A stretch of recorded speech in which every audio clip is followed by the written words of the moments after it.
నమస్తే. Welcome to hit TV. Hit టీవీలో కొన్ని కార్యక్రమాలు చేస్తూ ఉన్నాం. దానికి సంబంధించి కశ్యప్ గారు చాలా సక్సెస్ గురించి చాలా విషయాలు మనతో మాట్లాడున్నారు ఆల్రెడీ. చాలా ప్రోగ్రామ్స్ చేసున్నాం. చాలా వీడియోస్ కూడా వచ్చున్నాయి. తప్పకుండా అన్నీ వాచ్ చేయండి. చాలా మంచి మంచి కామెంట్స్ కూడా వస్తున్నాయి. Thank you so much. ఇక ఈరోజు పట్టుదల. పట్టుదల అనగానే మా అందరికీ ఉంది అని మాట్లాడుతుంటారు. ఇంక్లూడింగ్ మీ. నేను కూడా అంటున్నాను. చాలా పట్టుదల ఎక్కువ అని మాట్లాడుతున్నాను. పట్టుదలలో చాలా రకాలు ఉంటాయి. రకరకాల పట్టుదలలు ఉంటాయి.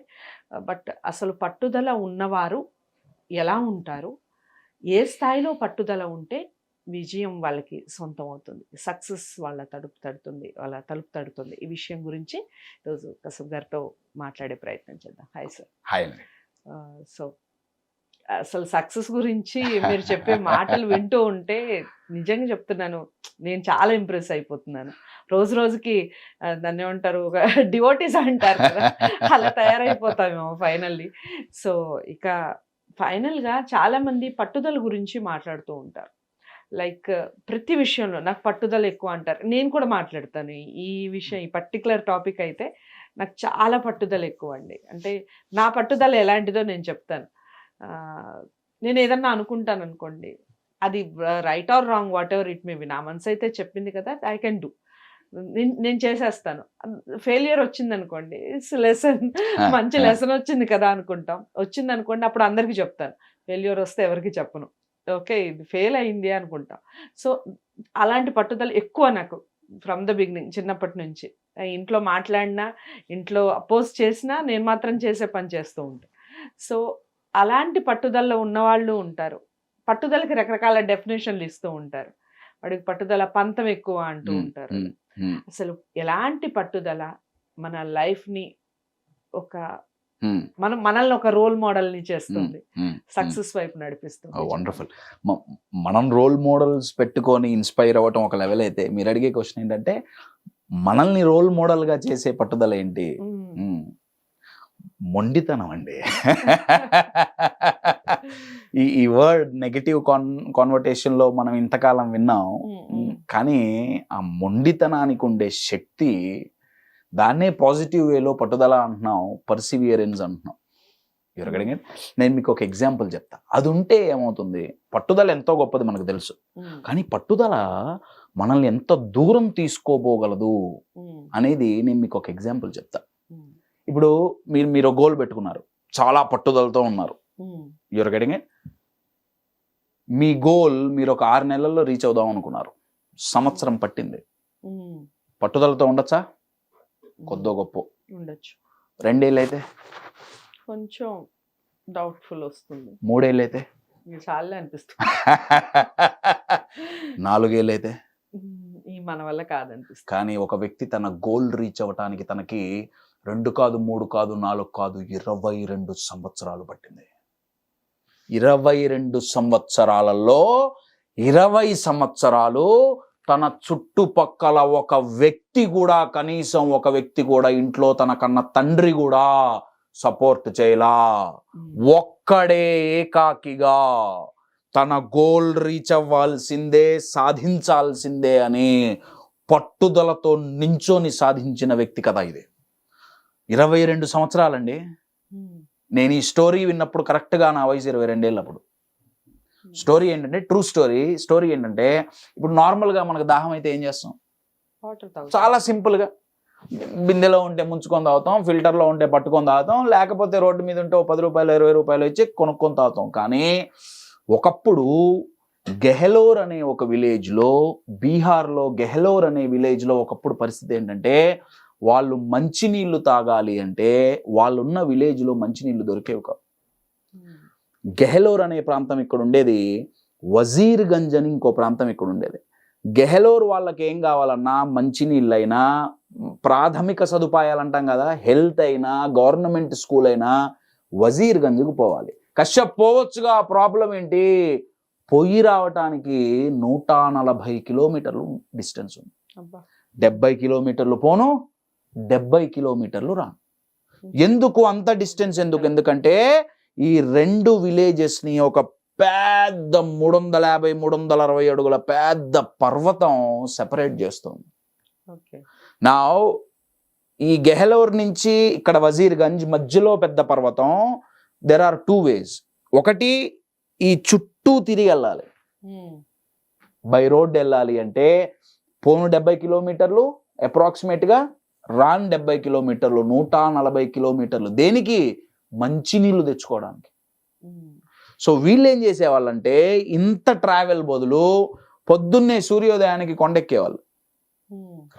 అటువైపు దిగేసి వజీర్గంజ్ వెళ్ళి బిందెల్లో కుండల్లో మంచినీళ్ళు అవన్నీ పట్టుకొని కావాల్సినవి కొనుక్కొని మళ్ళీ కొండెక్కి సాయంత్రం కల్లా కొండ దిగి గెహలోర్ వచ్చి అలా 4-5 రోజులు ఆ మంచినీళ్ళు కానీ ఏదైనా ఉపయోగించుకునేవాళ్ళు. కానీ ఇది చెప్పినంత ఈజీ కాదు. You're getting it? ఏ గవర్నమెంట్ హెల్ప్ చేయాల. You're getting it? ఒకరోజు ఏమైందంటే ఇప్పుడు నేను చెప్పబోయే వ్యక్తి ఎవరైతే ఉన్నారో 22 ఏళ్ళు పట్టిందననే ఆ వ్యక్తి ఎవరైతే ఉన్నారో ఆ వ్యక్తి వాళ్ళ భార్య ఆవిడ పొద్దున్నే లేచి కొండెక్కి వజీర్గంజ్కి వెళ్ళి బిందెల్లో నీళ్లు నింపుకొని తల మీద పెట్టుకొని కొండెక్కి గెహలోర్ వచ్చేటప్పుడు కాళ్ళు స్లిప్ అయ్యి పడిపోయింది. ఆ కొండ మీద దొర్లుతూ పడిపోయేటప్పటికీ తల పగిలింది. గెహలోర్ దిగేటప్పుడు పడింది. మళ్ళీ ఒక మెడికల్ ట్రీట్మెంట్ కావాలంటే ఎక్కడికి పోవాలి? వజీర్గంజ్ పోవాలి. మళ్ళీ కొండెక్కి దిగి వజీర్గంజ్ పోయేలోపు ట్రీట్మెంట్ ఇప్పించేలోపు బ్లడ్ బాగా కారిపోయి తను చనిపోయింది. ట్రూ స్టోరీ అండి, తను చనిపోయింది. ఇలా ఆ ప్రాంతంలో ఎంతో మంది చనిపోయారు. చనిపోయినప్పుడల్లా ఆ ప్రాంతంలో ఉన్న వాళ్ళు ఏమన్నారంటే మా కర్మ, నెత్తి బాదుకొని మా కర్మ, మాకు హెల్ప్ చేసే వాళ్ళు ఎవరూ లేరు, మాకు సపోర్ట్ చేసే వాళ్ళు ఎవరూ లేరు, మా జీవితం ఇంతే, ఇది మా దురదృష్టం, ఇక్కడ పుట్టటమే మా దురదృష్టం అని బాధపడేవాళ్ళు. కానీ ఈ వ్యక్తి తన భార్య చనిపోతే బాధపల్లా కోప్పడ్డాడు. తనన్నాడు నా వైఫ్ని, నా లైఫ్ని పాడు చేసింది ఏమన్నా ఉంది అంటే ఈ పర్వతం, నేను దీన్ని ఉండనివ్వను. ఆ పర్వతం దగ్గరికి పోయి నించోని అన్నాడు, నువ్వు నా భార్య తల పగలగొట్టావు కదా, నేను నిన్ను పగలగొడతా. జనాలు అన్నారు పిచ్చోడివే, పర్వతాన్ని పగలగొడతావా? ఆ రోజుల్లో జేసీబీలు బాంబులు తొక్క ఏం లేవండి. I'm talking about 1962. ఆయన అన్నాడు నేను పర్వతాన్ని పగలగొడతా.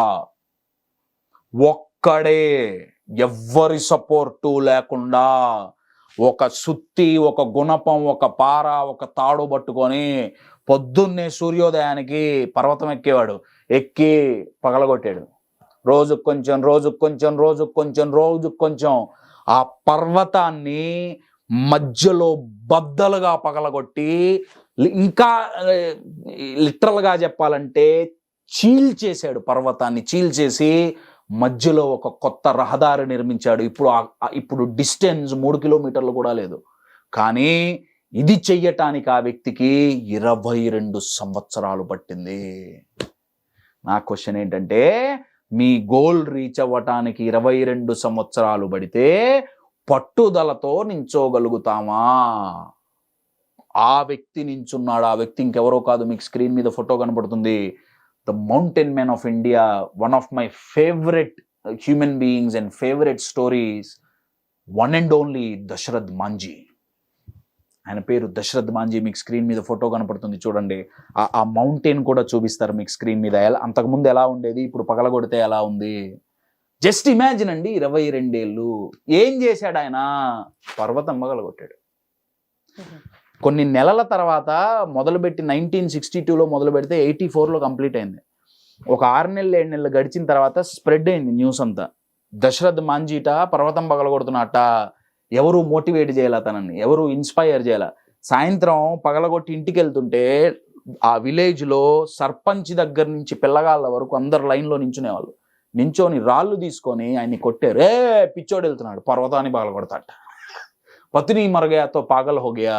భార్య చనిపోతే పిచ్చెక్కింది వీడికి, పర్వతం పగలగొడతాట. పగలగొట్టాడు. ఆయన గురించి మాట్లాడేటప్పుడు అంటారు తాజ్మహల్ కట్టడానికి 22 ఏళ్ళు పట్టింది. దశరథ్ మాంజీ కట్టిన తాజ్మహల్ కూడా 22 ఏళ్ళు పట్టింది. ఈ రోడ్డే పెద్ద తాజ్మహల్. కానీ అక్కడ 20,000 మందో 30,000 మందో చాకిరి చేసి కట్టారు, కష్టపడి కట్టారు. కానీ ఇక్కడ ఒక్కడే మై డియర్ ఫ్రెండ్స్, ఒక్కడే. ఆ పట్టుదలలో మనకి 50% ఉంటే మన పరిస్థితి ఏంటి? జస్ట్ ఇమాజిన్ అండి, 22 సంవత్సరాలు, నాట్ అ జోక్ అండి, 22 years. ఆయన మీద ఒక సినిమా తీశారండి హిందీలో, మాంజీ ద మౌంటైన్ మ్యాన్ అని. సేమ్ ఆ బిహారీ హిందీ ఆ స్లాంగ్లో నవాజుద్దీన్ గారు హీరోగా చేశారు. అద్భుతంగా ఉంటుంది సినిమా. దాంట్లో ఒక సీన్ ఉంది. సీన్ ఏంటంటే, అప్పటికి 5 ఏళ్ళు 10 ఏళ్ళు అయిపోయింది ఆయన పగలగొట్టడం మొదలుపెట్టి, అయినా జనాలు సపోర్ట్ చేయాల. ఒక న్యూస్ రిపోర్టర్ ఆయన దగ్గరకు వచ్చారు. అప్పట్లో యూట్యూబ్లు ఏం లేవుగా, only papers, right? Digital media లేదు, ప్రింట్ మీడియానే. ఒక న్యూస్ రిపోర్టర్ వచ్చి ఆ మౌంటైన్ దగ్గరికి వెళ్ళి దశరథ్ మాంజీని కలిసి, మీరేనా దశరథ్ మాంజీ, పగలగొట్టేది మీరేనా? నేను ఏంటి చెప్పు, ఎలా కొడుతున్నారు మీరు? 10 ఏళ్ళు అయిపోయింది, 12 ఏళ్ళు అయిపోయింది, ఇంకా అసలు ఏం కనపడట్లా, పగులుతుందో లేదో తెలియదు, మీరు ఎలా మోటివేట్ అవుతున్నారు? ఆయన అన్నారు, నువ్వు ఎందుకు అడుగుతున్నావు ప్రశ్న? రిపోర్టర్ అన్నారు, నేను జర్నలిజంలోకి వచ్చింది సమస్యలు ఏవైతే ఉన్నాయో ప్రజలకి అవి హైలైట్ చేసి చూపించాలని వచ్చా, నిజం మాట్లాడాలని వచ్చా. కానీ నా బాస్ చెప్పిన న్యూసే రాయాలి, ఎవరికి సపోర్ట్ చేస్తూ రాయమంటే రాయాలి, నాకు నచ్చట్లా, పట్టుదల పోతోంది. ఆయన అన్నారు, నీ అంతట నువ్వే న్యూస్ పేపర్ ఎందుకు స్టార్ట్ చేయకూడదు? ఈ వ్యక్తి అన్నాడు, సరదా అనుకుంటున్నావా? నా అంతటా నేను న్యూస్ పేపర్, ఏదో పెద్ద సలహా ఇచ్చావు కాశ్యప్ ఇచ్చినట్టు, సరదా అనుకుంటున్నావా న్యూస్ పేపర్ స్టార్ట్ చేయడం అంటే? అంటే దశరథ్ మాంజీ ఆయన చూసి అంటారు, పర్వతాన్ని పగలగట్టడం కంటే కష్టమా? విదిన్ మంత్స్లో ఆయన సొంత న్యూస్ ఏజెన్సీ స్టార్ట్ చేసి ఫస్ట్ న్యూస్ దశరథ్ మాంజీ గురించి రాశారు. దాని తర్వాత దశరథ్ మాంజీ ఎవరో ప్రపంచానికి తెలిసింది. ఆయన ఒక డైలాగ్ అంటుండేవాడండి, జబ్ తక్ తోడుగానే తప్ తక్ చూడుగానే, ఎప్పటి వరకైతే పగలగొట్టనో అప్పటి వరకు నేను వదలను, ఇది పగలాల్సిందే, పట్టుదల. You're getting my point my dear friends. మనం ఒక గోల్ పెట్టుకొని దాన్ని రీచ్ అవ్వాలంటే, ఈ మధ్య గోల్ సెట్టింగ్ అని గూగుల్లో కొడితే ఏదో స్మార్ట్ గోల్ సెట్టింగ్ అనేవో వచ్చినాయి, స్పెసిఫిక్, మెజరబుల్, మంచిదే, నేను కాదన్ను. కానీ దాంట్లో చెప్పంది ఏంటంటే, ప్లాన్స్ అన్నీ అనుకున్నట్టు జరగకపోతే ఏం చేయాలి? ఎవరు చెప్పడు. గోల్కు టైం పెట్టుకోండి, స్పెసిఫిక్గా ఉండాలి, మెజర్ చేయాలి, రియలిస్టిక్గా ఉండాలి. దశరథ్ మాంజీ పెట్టుకున్న గోల్ రియలిస్టిక్ కాదు, ఎవడు నమ్మల. మన గోల్ పెట్టుకోవాల్సింది, సెట్ చేయాల్సింది గోల్ కాదండి, మైండ్ని. You're getting my point. ఆ మైండ్ని ఎలా సెట్ చేస్తాం? పట్టుదలతో సెట్ చేస్తాం. మనం అనుకున్నది సాధించడానికి మనం ప్రయత్నం మొదలు పెడితే యూజువల్గా 2 ఆపుతుంటాయి. 1 ఓడిపోతానేమో అన్న భయం, 2 నా వల్ల కాదేమో అన్న డౌట్. ఓడిపోతానేమో అన్న భయం, నా వల్ల కాదేమో అన్న డౌట్. ఈ 2 మన మైండ్లో పెద్ద పర్వతాలుగా కూర్చున్నాయి. దశరథ్ మాంజీ గారు బయట పర్వతాన్ని బాలగొడితే, మనం సక్సెస్ అవ్వాలి అంటే మన మైండ్లో ఉండే మానసిక పర్వతాలని బద్దలుగా పగలగొట్టాలి. ఒక పర్వతం పేరు భయం, ఇంకొక పర్వతం పేరు డౌట్. ఆ పర్వతాన్ని పగలగొట్టడానికి ఆయన సుత్తి, ఆయన పార అవన్నీ వాడారు. ఈ పర్వతాలు పగలగొట్టడానికి మనకు ఉపయోగపడే ఎక్విప్మెంట్, బ్రహ్మాస్త్రం ఏదైనా ఉంది అంటే దాని పేరే పట్టుదల. పట్టుదల ఎవరిలో అయితే ఉంటుందో మై డియర్, ఎదుగుదల పట్టుదల మీద డిపెండ్ అయి ఉంటుంది. పట్టుదల కనుకుంటే భయాన్ని పగలగొట్టేయచ్చు, డౌట్ని పగలగొట్టేయచ్చు, ఆ పర్వతాలను పగలగొట్టేయాలండి. అది ఉన్నంత కాలం ముందుకు పోలేం. మీకెప్పుడైనా అబ్బా నేను ఎన్నో రోజుల నుంచి ప్రయత్నిస్తున్నా, ఇంకా టైం పడుతుందని డిమోటివేట్ అయితే మై డియర్ ఫ్రెండ్స్, గుర్తు తెచ్చుకోండి దశరథ్ మాంజీ. ఒకసారి ఆయన గురించి చదవండి. ఆయన స్వయంగా మాట్లాడిన ఇంటర్వ్యూస్ కొన్ని ఉన్నాయి యూట్యూబ్లో, వాటిని చూడండి. ఆయన మాటలు వింటుంటే ఏదైనా చేసే బుద్ధి అవుతుంది. ఒక సామాన్యుడండి, నా భార్యని చంపేసింది కాబట్టి నేను దీన్ని పగలగొట్టేస్తా, ఎందుకు ఏంటి తెలీదు, ఇంకొక వ్యక్తికి ఈ పర్వతం వల్ల నా ఊరిలో కష్టం రాకూడదు, గవర్నమెంట్ సపోర్ట్ ఎవ్వరూ సపోర్ట్ చేయాలి. ఆయన అన్నారు, నా జీవితాన్ని నేనే మార్చుకుంటా, గవర్నమెంట్ వచ్చి హెల్ప్ చేస్తుందనో, ఇంకొకడు వచ్చి సలహా ఇస్తాడనో, మోటివేట్ చేస్తాడనో నేను కూర్చోను. నా జీవితం నా చేతుల్లోనే ఉంది, నేనే రెస్పాన్సిబిలిటీ తీసుకుంటా. రిజల్ట్ ఏంటయా అంటే విలేజ్ భవిష్యత్తు మారిపోయింది. ఆయన ఇక్కడతో ఆగలేదండి, ఎన్నో చేశారు ఆయన. అందుకే ఆయనకి మౌంటైన్ మ్యాన్ ఆఫ్ ఇండియా అని బిరుదు ఇవ్వటానికి కారణం అదే. సరదా కాదండి, సరదా కాదు. 22 years మై డియర్ ఫ్రెండ్స్. ఇప్పుడు అర్థమవుతుందా పట్టుదల అంటే ఏంటో? పట్టుదల ఉంటే దేన్నైనా సాధించవచ్చు. You're getting my point? Success is guarantee if you have పట్టుదల ఆర్ పర్సివియరెన్స్ ఇంగ్లీష్లో చెప్పాలి అంటే. నార్మల్ తెలుగులో చెప్పాలంటే మొండితనం. నా దృష్టిలో దశరథ మాంజీ ఒక పిచ్చోడు.